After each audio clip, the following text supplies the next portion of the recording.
Hi there, I'm Drew Badger, the world's #1 English fluency guide, and it is a pleasure to welcome you to another advanced listening practice lesson. Watch this. Oh, pretty cool, huh? I do that with my daughter at home. She likes that. Like I'm flying. Anyway, it's kind of hard to see. I don't have much space. But in this video, what I wanted to talk about is rejection. Rejection, being rejected by something. When, especially if you're a guy and you're trying to approach a nice looking woman and you say, hey, would you like to go out? And she says, no. You're going to be rejected. You're going to be rejected. Everybody is going to be rejected. And it's just a fact of life. This is a great phrase. When something is a fact of life, it's just something that everyone will, or I guess it will apply to everyone. Everyone will experience it. It's just something that everyone has to experience. Now, I've been rejected a lot, and it doesn't matter whether you're being rejected by, the person that you're trying to go on a date with, or maybe you're trying to sell something and somebody doesn't buy it, or, there's lots of other reasons why you might be rejected by a particular thing. But in this video, I wanted to explain, just kind of give you a little bit more comfort about being rejected. Now, I talked in a previous video recently where I was talking about working at a sushi restaurant and how you're using an opportunity to, when you make a mistake, it's really an opportunity to learn something.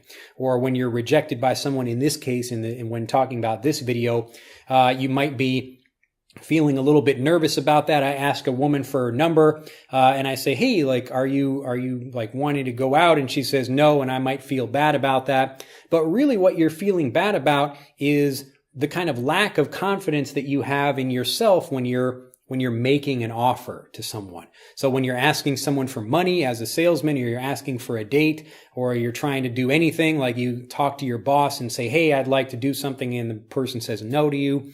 All of these situations, it's more about the confidence you have going into the offer than it is about really the being rejected by something. So we know that everyone will be rejected at some point. And even if you have something fantastic to offer, like you think you're a really great person that maybe that other person should be dating, or you think you have a really great product that you think somebody else will want to purchase, not everybody is going to purchase it. That's just how it happens. But the important thing is, when you're thinking about what's the best way to deal with the rejection, so you say something, you present an offer, and then it's not accepted by other people, you don't have to feel bad about that if you've got confidence going in, knowing that you have a good offer. So the good offer, again, we know for sure, not everyone will accept our offer. Not everyone, you could have the best restaurant in town, and there will be some people that still don't like it, or some people that don't want to go to that restaurant for whatever reason. But if you know you have a good restaurant and that, you can't really please everyone, you can be confident about that. And really it becomes much easier to accept the people that don't accept your offer when that happens. So you're not really being rejected in that case. It's more being I guess that person wasn't really a good fit. They were one of those people that probably wouldn't be right for my situation anyway. They might not like my food if I'm a restaurant owner, or, maybe we don't have good chemistry if I'm trying to ask someone out on a date. But in all of these situations, what you're really doing is beginning with the confidence you have in yourself and thinking, in the case of speaking English, okay, maybe I'm kind of worried about someone not understanding me, or maybe they might laugh at me if I say something wrong. Really, I'm confident in my ability just to take action and to get into a situation where I'm happy to have a conversation with people. Even if they laugh at me, either I'm going to just try to learn something from that, or I will think, okay, that person is just maybe they're just not very cool. I don't need to talk with them anymore. But I won't feel bad about them laughing at me as long as I'm confident about the offer that I'm giving to other people. The difficult thing is when you're not confident about what you're offering to people, and in that situation, you're in a situation where you don't really know if you feel right about something, and that's the kind of thing that's much harder or much more difficult to take when other people are rejecting you. So if I walk up to a girl and I'm kind of being shy about it, it's almost like I agree with her that she's rejecting me. And I feel bad about that. So I understand, I'm kind of shy, and I can understand why maybe she rejected me. She didn't want to go out on a date with me. But if I come up to a woman and I'm very confident and I say, hey, blah, blah, blah, I'm kind of giving her an offer and saying, would you like to go out? Can I have your phone number? And she just says no. Then I think, oh, okay. maybe we just weren't a good fit for each other. But that doesn't mean I'm a bad person or that I don't have something to offer to the right person. So you will have experiences in your life, especially when you're trying to speak English with people, where maybe you would be accepting or trying to offer something to someone, like you're just offering them a conversation or you're saying something, and the response that you get from them, it should not have an effect on you so much if you're already confident about what you're doing. So if my goal is just to open my mouth in a conversation, I don't care if people laugh at me or not. It's just, hey, I got into the conversation, fantastic. And if people even reject me after that, I don't care. I don't feel bad about that. And then this skill or this ability to feel more confident about something, it develops over time. So if you think about what's the best way to approach people, the best way is to have confidence in whatever it is you're offering to people, whether you're selling something or whether you're trying to ask someone for a date or do anything else where you're having to convince somebody else to take action or to do something.